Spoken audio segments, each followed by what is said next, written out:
Lecture for تحریک پاکستان۔ اب ہم کرنے لگے ہیں قائد اعظم کے 14 نکات۔ ایک میں نمبر 1 پر نمبر 1 پر لکھیں گے اس کا تعارف۔ بانی پاکستان قائد اعظم محمد علی جناح 25 دسمبر 1876 کو کراچی میں پیدا ہوئے۔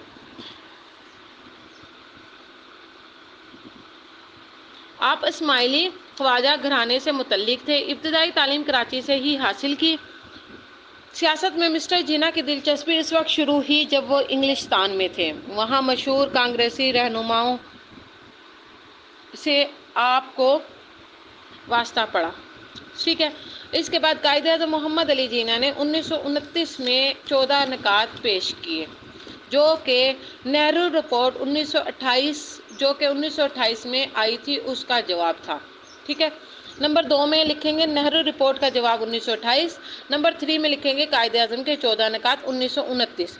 اب ان کے 14 نکات ترتیب سے لکھیں گے۔ اے وفاقی نظام حکومت، بی صوبائی خود مختاری، سی اقلیتوں کی نمائندگی، ڈی مرکزی اسمبلی میں مسلم نشستیں 1/3 اراکین کا حصہ، ای جداگانہ طریقہ انتخابات، ایف صوبہ کی تشکیل، جی مذہبی آزادی، ایچ حق استرداد، آئی سندھ کو الگ کر کے صوبہ بمبئی سے کاٹ دیا جائے، جے اصلاحات شمالی مغربی سرحدی بلوچستان میں بھی نافذ کی جائے، کے ملازمتوں میں سے حصہ، ایل ثقافت و تہذیب، ایم وزارتیں 1/3 مسلم کی ہونی چاہیے، اور این دستوری ترمیم۔ نمبر 4 پر حاصل کلام لکھ کر اس کو ہم ختم کریں گے۔ حاصل کلام میں لکھیں گے قائد اعظم کے 14 نکات ان کے تدبر، سیاسی بصیرت اور دور اندیشی کی بہترین مثال ہیں۔